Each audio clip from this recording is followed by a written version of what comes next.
The very moment the teachers and the lawyers' protest was hijacked by the separatist idea, God left the show.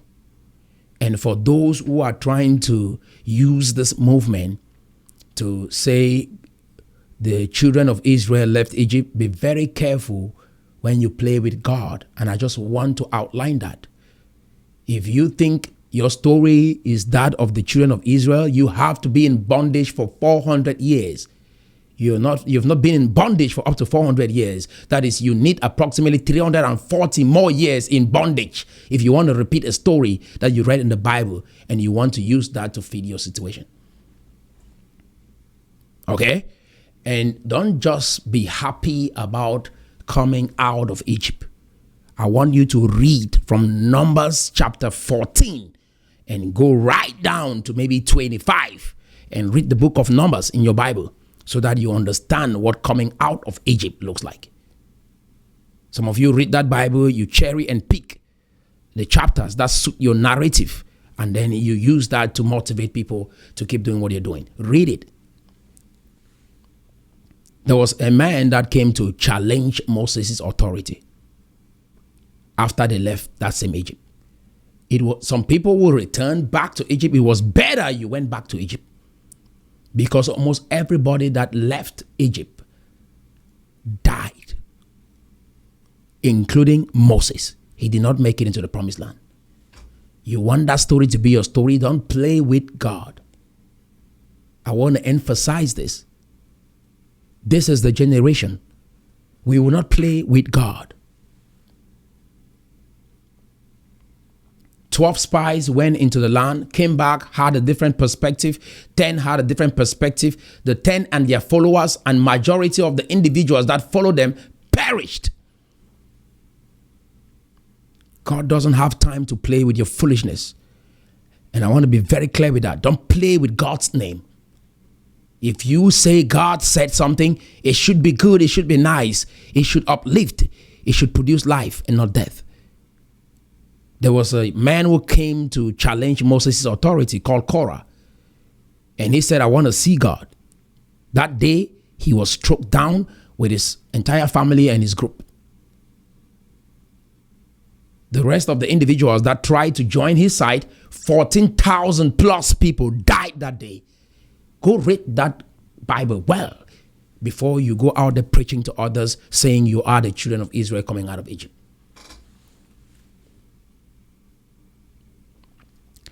I just want to say the reason why God brought the children of Israel out of Egypt is because he wanted to separate a group of people through which the rest of the world can see his power and understand that he created everything that we see. That is the purpose.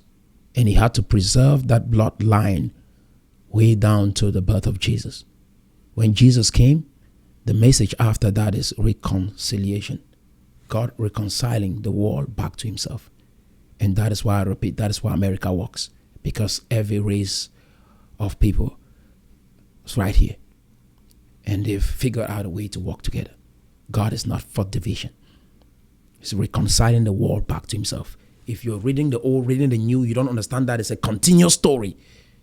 And that is why they had to reorder it, because the book of Genesis was not the first book that was written. But in the order, you see that it's a sequence. Like, this is how the story manifested. You don't know what this story is all about. And that is why don't just jump out and say you're a pastor. Study.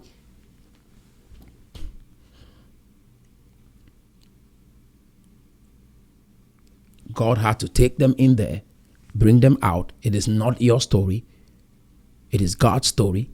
And he made that happen so that his son can come through that lineage. He can preserve a group of people that when you see them, you can see him. That's why the Jewish people are the most wealthy people on earth today.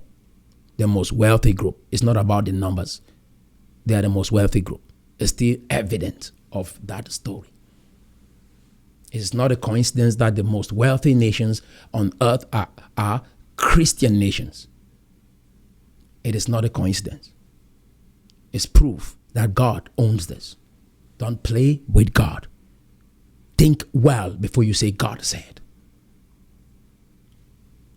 As you attempt to divide the nation, God has divided your groups. That is why you have 15 different presidents, different individuals with different groups and different ideologies. As you attempt to divide using the name of God, he divides you as well. You cannot sit on the table and agree because the spirit started with your ancestors. If you were looking for a spiritual understanding of this problem, that is what it is. It's in your Bible. You just need to read it and understand what is happening. You don't need some prophecy.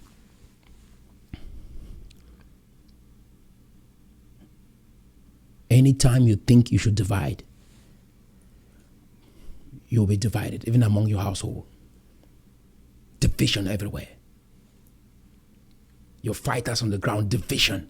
Abroad, division. Among the leaders, you have to see what that is and not be blinded to it. Paul Biya did not make that.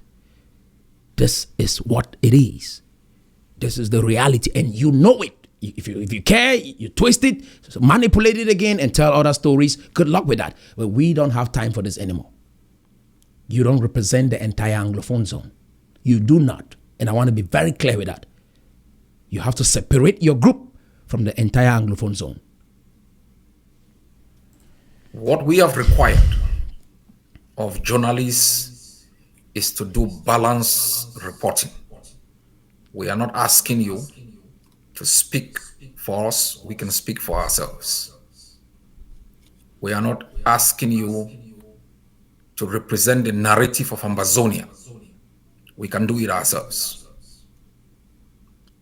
We are asking you to be balanced. If you are talking about elections being called within the territory of Ambazonia by Cameroon, you must, on the other hand, be able to say the Ambazonian people have rejected these elections.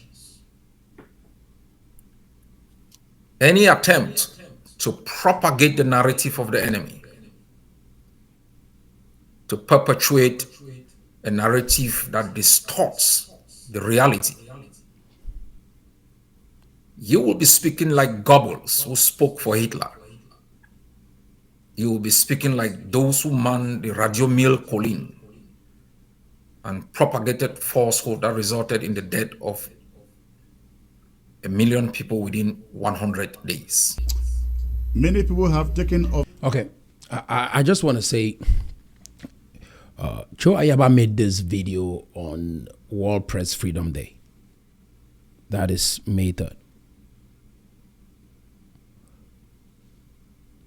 Your right to free speech should not trump other people's right to free speech. Your right to free speech should not trump other people's right to free speech. That is what democracy is. People have the right to express themselves. There are individuals that their ideas might be better than yours.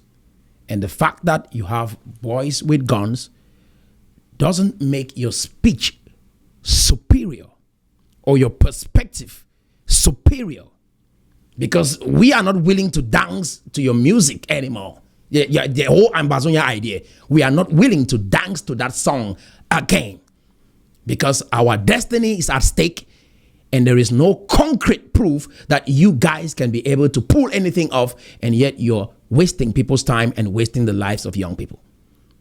I want to be very clear with that. You do not represent the Anglophones. You represent your group within the Anglophone zone. And having young people that you've confused right now and they're holding guns, and I'm repeating that you will not deceive them forever, because they will know their history. Some of them have called me and they are shocked to hear their own history because of the narrative that have been painted to them. They will know the truth, and the truth will set them free. This your division spirit that you guys have will not cross into this generation anymore. This confusion and manipulation and distortion of history will not cross on this other side in this generation. I want to make that absolutely clear. And I've said to you guys, because these are young people dying. I was just talking to a young man a couple of days ago, and he was explaining to me that because his father operated a provision store and he sold drinks to the armies, they came, took him, and shot him at the market square because he sold drinks to the armies. He is fatherless today.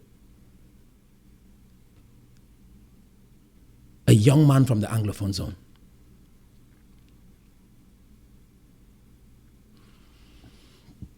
And yet you've killed nobody, just the military and just the government. And so you guys have done nothing wrong. You're just trying to defend yourself over 1961 because you were treated wrong. You've not had no roads. Whose responsibility is it to build roads? Whose responsibility is it to produce goods and services? The citizens of Cameroon, we the people. That is what it means. And learning how to communicate, cooperate, and make that dream become a reality is up to us, the people. That is what the government for, by, and of the people is all about. You have this right. You can choose to look for every way possible to express this right, or you can grumble behind and start up movements like this.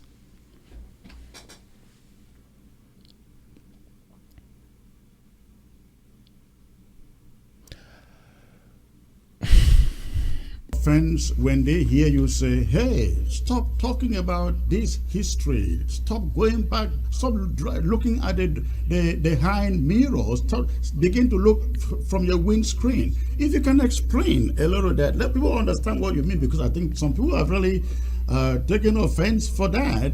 What do you mean by that? Yeah. You know, I'm sorry if people take offense, but as I've said over and over again, I deal with reality. You know, not with fantasy. And, you know, we can all imagine reality and fantasy. And this is what you are doing to young people, creating an illusion and make them believe in that illusion to the extent that they go lose their lives. Some of them intoxicated, some of them under the influence of drugs. That is the society that radical ideologues create.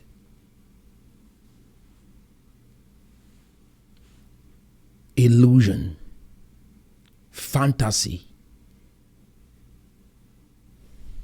you and I how we would like the ideal world to be, but we live in this world. Some people will say it's a fallen world, and you know, we have to deal with that. So we can have any number of conferences and we can have brilliant academicians, because God knows the community has some brilliant academicians, you know, give lectures on United Nations Resolution 1608 and what happened and what year and how terrible it was.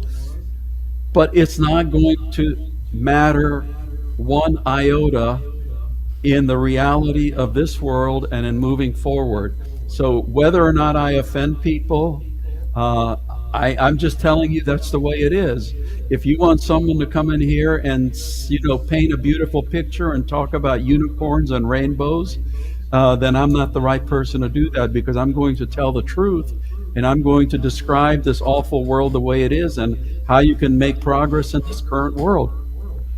But for the benefit of those who just do not... That is very important, right? The world works a certain way. Those who understand it, they will have a good life. Those who do not will have this false sense of righteousness, because none is perfect.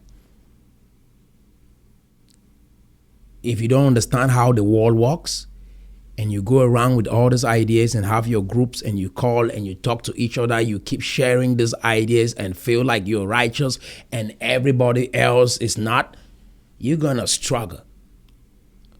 And one thing that he emphasized is the idea of 1961, the resolution 1608 and blah, blah, blah. And he's like, this is not helping.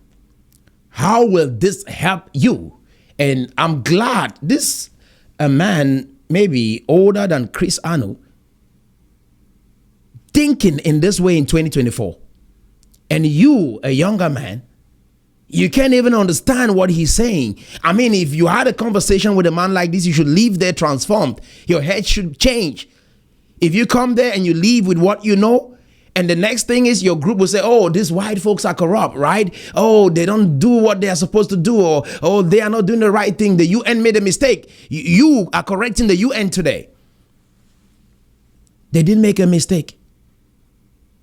I will not allow individuals that are disunited to govern themselves. You need someone to govern you. That is why you see prisons and other places or other institutions exist, because people that cannot govern themselves, they end up there. They need someone to govern them. Do you understand? Individuals that cannot govern themselves, they will always look for someone to govern you, irrespective of your knowledge, irrespective of your academic background. If you cannot learn how to live together, someone will always govern you. If you take that initiative to learn how to govern yourselves, be united, then you don't need someone else to govern you. And that is why you see other nations around you got their independence and you did not. You guys want Anglophones that will sit down, gather with us and just talk about the government being the problem again and again and repeat the same story so that we can enjoy it and believe that we are a victim and we have no control over these circumstances. They've dealt us a wrong hand and we are just a victim. And so we need people to come save us. That if you guys like that, you wanted me to come out and let's have that kind of conversation, right? You wanted me to sit down on the table so that we can look at the resolution 1608. We can look at Foncha's government. We can go on to look at how bad we have been treated. That is exactly what you guys wanted me to do. How has that been working for you? If there is anything, just sit back and reflect and ask that question. How has that thinking been working for you? Understand how you can stop talking about 1608 and all the articles 1961 and think that you can gain independence. So what should they be talking about precisely? What you should be talking about should be the future of that nation, the future of Cameroon. You can create that, which is what we are doing right here at CSDP. Looking at moving the whole GDP of that country from 45 billion to 1 trillion US dollars. Let's push for something even crazy. Yes, assume it is a crazy idea. Let's be crazy about the future. Let's be crazy about technology. Let's be crazy about expanding agriculture.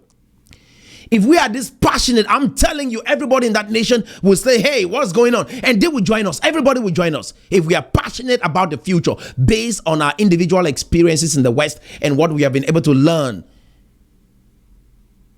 Anyone sees a movement like this with people excited, like this is the biggest movement that Cameroon has ever seen in the past 63 years.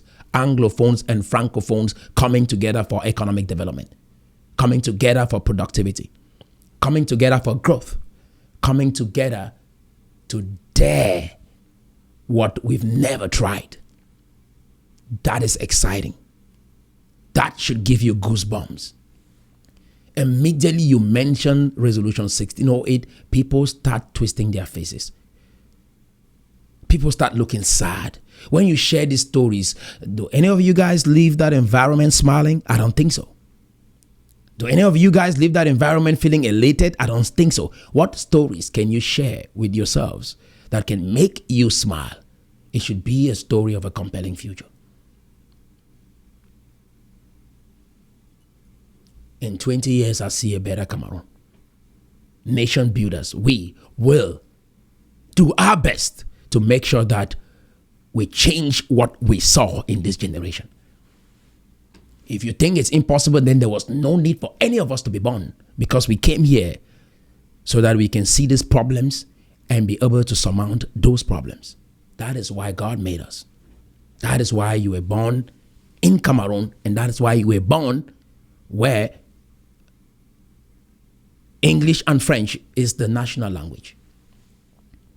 That is why you were born where you feel marginalized. Martin Luther rose up and said, I see a nation where black and white are united.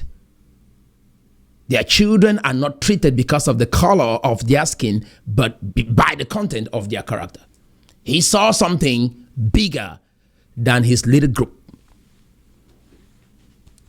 And some of you quote Nelson Mandela, I'm like, or quote Martin Luther King, I'm like, do you even understand their philosophy? Do you even understand what they stood for? Do you even understand? You don't even understand the history of your nation? Are you going to understand what Martin Luther King's vision was? Nelson Mandela, 27 years in prison, came out and said, black and white, let's work together and build South Africa. If you guys went to prison for 27 years, you will get out there and buy atomic bombs and destroy people. If you went to prison for 27 years, from what I'm seeing, you want to destroy the entire world because of that experience. Because I see people's individual grievances manifesting within the struggle. And they are not logically thinking and processing information in a way that can be able to articulate a compelling vision or future for the people. You got to detach yourself. This war is a war of detachment. You got to detach your pain from reality, detach your individual interests from the group, and have good speech, vision that inspires the group. Nelson Mandela, let us work together. Jesus Christ on the cross saying, I forgive them. Let's move forward.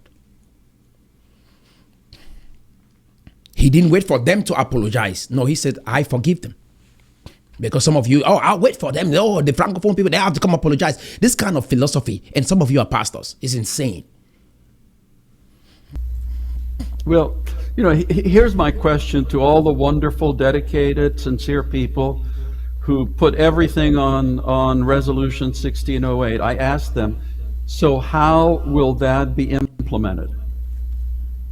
How will that matter to the future of Ambazonia? How will that be translated from the paper into actuality and reality? And I have yet to hear an answer from anybody, because they have this magical thinking that somehow somebody's going to snap their finger and the international community is going to magically make the army of the Republic disappear from Ambazonia, and they will turn over the keys to the kingdom to the Ambazonian people. And if that's what they're waiting for, then hopefully they will live to be 200 or 300 years old. Do you hear that? If that is what you are waiting for, you will live to be 200 to 300 years old. Pivot. Immediately turn. Change directions. They told you they are in good standing with the international community. That is the international community. That is a representative of the international community. All the soldiers on ground, that is the international community.